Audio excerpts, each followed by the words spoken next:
À Paris comme à Washington, un séisme silencieux ébranle les fondations du pouvoir. Imaginez la scène Emmanuel Macron, président d'une république qui se veut forte en train de supplier Candace Owens de ne plus évoquer Brigitte. Pas dans une série, pas dans un thriller politique. Non, dans la vraie vie. Le cœur des élites tremble, la façade se fissure, et derrière les dorures du pouvoir, c'est la panique qui dicte la ligne de conduite. Ce n'est plus simplement un débat, c'est une déclaration de guerre contre la liberté de penser autrement. Ce que nous voyons, un front inédit entre une voix conservatrice américaine et une société européenne fatiguée de ses hypocrisies officielles. Ce n'est pas un scénario Netflix, c'est du concret, du vécu, du vérifiable. Restez bien là car ce qui explose aujourd'hui sur le sol américain risque fort d'atterrir chez nous en France plus vite qu'on ne l'imagine. Et si cela se produit, alors, croyez-moi, la politique mondiale ne s'en remettra pas de sitôt. Imaginez la scène. Un président français, supposé être le leader d'une grande nation, supplie une influenceuse américaine de se taire sur sa propre femme. Un dirigeant que la France, entre le Rassemblement national et les barrières médiatiques érigées par les élites, observe avec un mélange de dégoût et d'incrédulité. C'est exactement ce qui se passe en ce moment même. Emmanuel Macron a pris une décision désespérée soutenue par ses avocats, ses conseillers et les médias complices qui tournent en boucle pour le protéger parlant de respect de dignité et d'un tournant pour sa réputation personnelle et politique. Mais pourquoi cette urgence?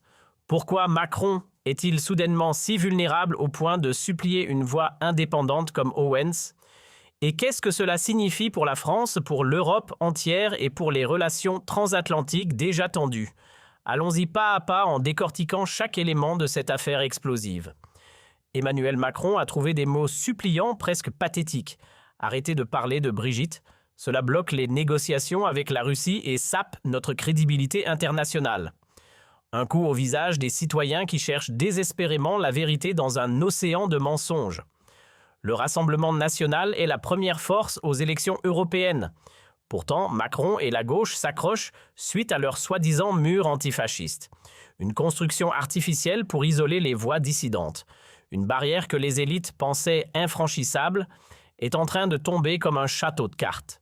Le Rassemblement national sous Marine Le Pen et Jordan Bardella défend des principes clairs et inébranlables. Souveraineté nationale, sécurité et bon sens, tout comme Candace Owens, qui n'hésite pas à défier les narratifs officiels. Tous deux soutiennent la quête de vérité mais exigent la transparence dans les affaires personnelles des puissants, sans concession ni tabou. Owens a récemment déclaré dans une vidéo virale « Brigitte Macron est un homme et je le prouve avec des faits irréfutables. 5 000 € par seconde. Ces 10 secondes viennent de coûter 50 000 € aux Français. Un gouffre qui s'élargit et tout cela en grande partie à cause de cet homme. En 7 années de pouvoir, Emmanuel Macron a ajouté plus de 300 milliards d'euros à la dette publique. Qui payera les intérêts? Certainement pas lui. Il est trop occupé à envoyer des milliards en Ukraine. Pendant ce temps, il nous étrangle. Les impôts explosent. Plus de 127 milliards d'euros fonctionnent via la taxe sur la valeur ajoutée, l'impôt sur le revenu, les taxes. Votre fiche de paie fond comme neige au soleil. En 3 années, le prix du panier moyen a bondi de plus de 22%. L'insécurité grimpe, plus 7% de tentatives d'homicide, plus 7% de violences sexuelles, plus 6% de trafic de drogue. En une année, les jeunes se font broyer par les écrans, le système de retraite s'effondre, les usines ferment les unes après les autres. On vide vos poches pour financer la création d'un enfer. Pourquoi nos dirigeants s'acharnent-ils à détruire la France? Réponse: l'argent. Emmanuel Macron et ses alliés s'enrichissent grâce au délit d'initié au partenariat secret et à la vente du patrimoine national. Pourquoi s'arrêterait-il? C'est trop rentable et personne ne réagit. Le peuple est tétanisé. Ceux qui ont essayé ont payé le prix fort. Alors soyons réalistes, rien ne changera. Les impôts continueront de grimper, l'insécurité de se propager et vos poches d'être vidées. La seule solution est être égoïste pour vous protéger, vous et votre famille. Gagner plus d'argent, mais comment? Travailler plus, faire des heures supplémentaires. Cela ne sert à rien. Un deuxième emploi. Vous êtes déjà à bout. Prendre des risques illégaux pour finir derrière les barreaux. Non, il existe une autre voie légale simple mais connue. Dès ce soir, vous pouvez commencer à vous affranchir de ce système qui ne veut que votre asservissement. Nous avons tout rassemblé dans un groupe Telegram privé. Cliquez ici pour nous rejoindre gratuitement avant qu'il ne soit trop tard. Des leaders comme Donald Trump et Vladimir Poutine partagent cette ligne « vérité par investigation approfondie, pas par censure ou intimidation ». Pourtant, tandis que Candace Owens négocie avec des alliés mondiaux des journalistes indépendants et des experts pour révéler les faits et les preuves accumulées, Emmanuel Macron reste silencieux tapi dans son palais. En juillet, il a déposé une plainte pour diffamation contre Candace Owens. Une erreur fatale qui n'a fait qu'amplifier la tension mondiale sur l'affaire. Emmanuel Macron le sait pertinemment, il joue double jeu depuis des années. En Europe, comme libéral progressiste en France, comme censeur autoritaire qui muselle les voix critiques. Candace Owens, en revanche, est célébrée internationalement comme une héroïne de la liberté d'expression. Des voix influentes comme Tucker Carlson tweetent « Candace Owens ramène la vérité en Europe et Emmanuel Macron tremble ». Ce n'est pas un hasard, c'est un signal fort que les temps changent, que les peuples se réveillent. Mais qui est cet Emmanuel Macron qui dirige la France et s'oppose farouchement à Candace Owens et à la liberté d'expression qui est censée être un pilier de notre démocratie? Il est temps de révéler la vérité derrière sa façade lisse et médiatisée. Emmanuel Macron, qui se vend comme un leader moderne et visionnaire, a un passé qui pose de sérieuses questions sur sa crédibilité. Imaginez le président censé guider la nation à travers les tempêtes, a des antécédents de gestion controversés marqués par des scandales financiers et des alliances douteuses. Il parle de ses années en banque chez Rothschild, de ses alliances rapides avec les élites, mais cela sonne comme un opportuniste charmant et calculateur. Non faux. Ces histoires ne prouvent pas l'authenticité mais tentent de masquer une personnalité problématique faite d'ambitions démesurées et de manipulation. Les anecdotes d'Emmanuel Macron ne sont pas le témoignage d'un leader aimable et accessible, mais un indice clair d'un caractère dangereux pour un homme d'État responsable. Son manque de respect pour la transparence montre un profond dédain envers les citoyens ordinaires quand il contrarie ses intérêts personnels ou politiques. Ce trait se retrouve tout au long de sa carrière. Souvenez-vous du scandale des retraites où il a imposé des réformes en secret, brisant des promesses de dialogue social et provoquant des mois de manifestations violentes. L'homme qui jouait aux cartes avec les règles économiques est aujourd'hui celui qui joue avec la Constitution française en contournant le Parlement quand cela l'arrange. Et puis son arrogance intellectuelle qui frise l'hubris. Les échecs d'Emmanuel Macron, surtout en diplomatie où il a multiplié les faux pas, montrent une ignorance flagrante des réalités nationales et des aspirations du peuple. Lui qui doit négocier sur la scène mondiale avec des géants comme la Chine ou la Russie, n'a pas jugé nécessaire de s'adapter aux soucis quotidiens des Français, préférant des discours grandiloquents. Son choix de carrière, de la banque à la politique, par pur opportunisme en sautant les échelons traditionnels, témoigne d'un pragmatisme froid, pas d'une passion authentique pour le service public. Ce manque de curiosité et d'empathie marque sa politique. Il croit résoudre des problèmes complexes comme la crise énergétique, l'inflation galopante ou la diplomatie internationale avec des recettes simplistes d'un banquier d'affaires. Le résultat, des échecs réguliers face à la réalité des promesses non tenues et une France plus divisée que jamais. Et le summum de tout cela, le manque de fermeté d'Emmanuel Macron, une faiblesse chronique qui le rend imprévisible. Il a évité les confrontations difficiles, préférant les compromis bancals et les reculades face à la pression. Ce schéma traverse toute sa vie. Il a perdu des batailles internes au sein de son propre parti et s'est adapté au vent libéral dominant, abandonnant ses convictions initiales. Emmanuel Macron n'est pas un rocher dans la tempête. Il est une girouette qui ajuste sa position au gré des opportunités des sondages et des alliances éphémères. Regardons maintenant la présidence d'Emmanuel Macron sous un angle plus large, un chaos organisé, un désordre qui s'aggrave jour après jour. Sa majorité s'effrite comme du sable. La gauche bloque les réformes essentielles.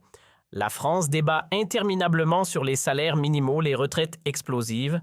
Ce n'est pas gouverner avec vision, C'est un cartel de pouvoir qui ne tient que sur le papier soutenu par des médias complaisants. Les citoyens perdent confiance en l'État, un État qui semble distant et inefficace. Les frontières restent ouvertes comme des passoires. La sécurité intérieure souffre sous le poids de la délinquance croissante et des décisions de politique étrangère d'Emmanuel Macron. Un jeu de hasard pur, un poker risqué avec des enjeux vitaux.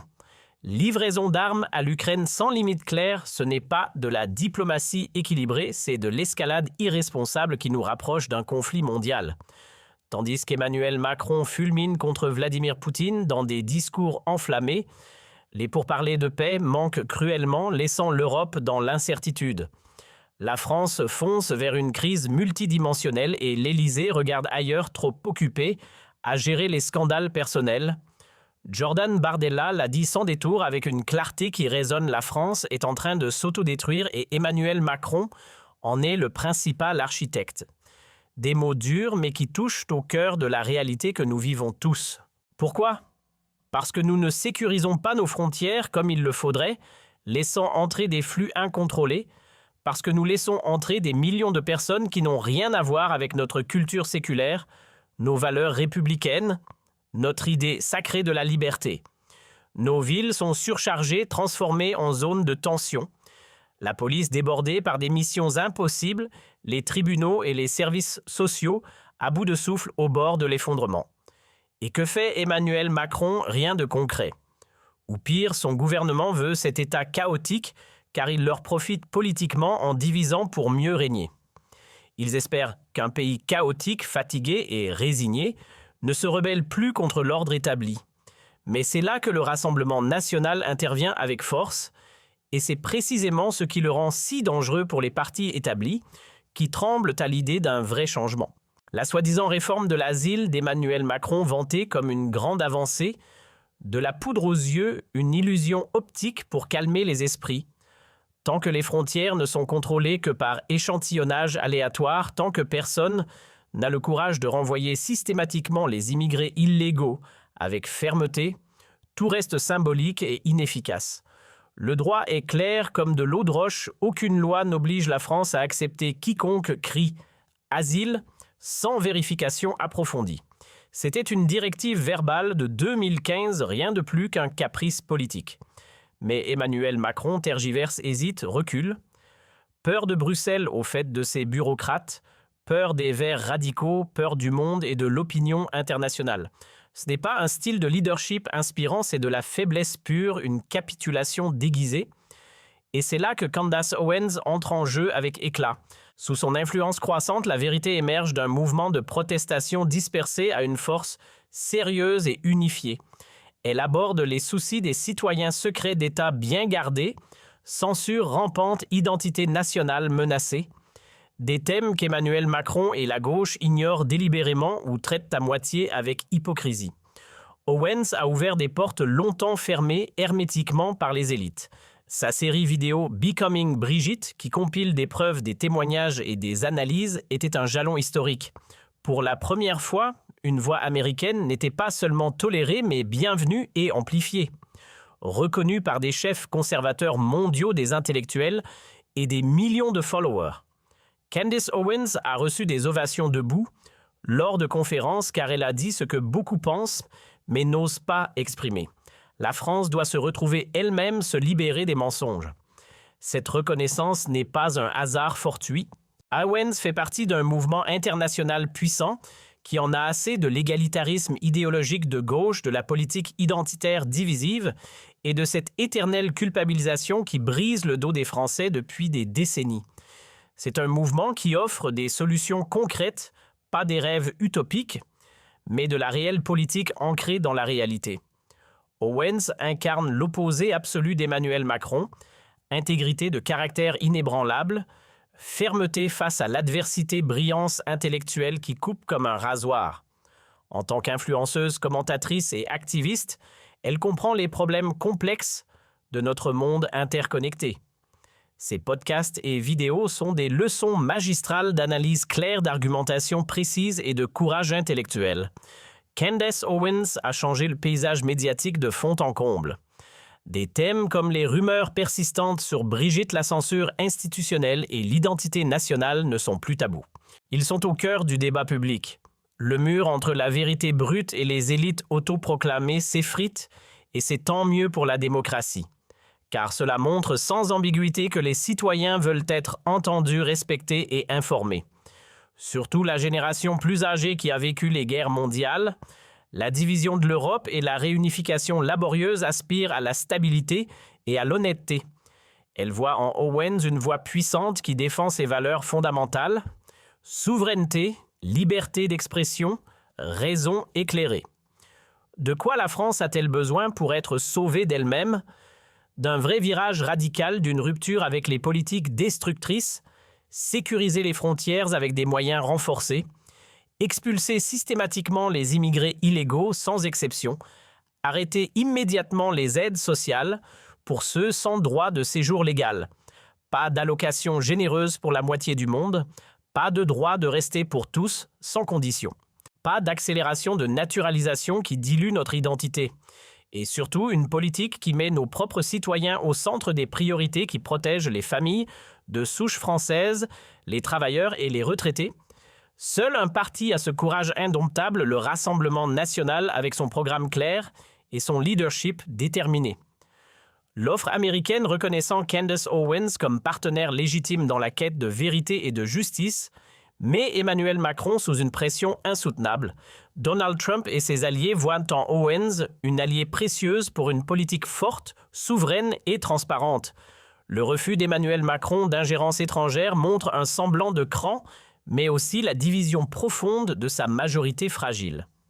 Veut-elle défendre les valeurs conservatrices authentiques ou continuer à suivre aveuglément l'Union européenne et les Verts extrémistes? La dimension internationale est claire comme le jour. Les prochains mois, voire les prochaines semaines, décideront si la France opère enfin ce virage tant attendu. Le Rassemblement national est prêt à assumer des responsabilités nationales, pas avec des promesses vides et creuses, mais avec des solutions claires, applicables et courageuses. Emmanuel Macron et sa majorité chancelante doivent faire un choix, continuer dans le chaos croissant ou enfin agir avec détermination. Que pensez-vous de tout cela? Êtes-vous avec nous dans cette quête de vérité? Partagez vos opinions dans les commentaires, débattez avec passion et abonnez-vous à notre chaîne car nous révélons la vérité chaque jour sans filtre ni censure. Ah, sûr. Ah.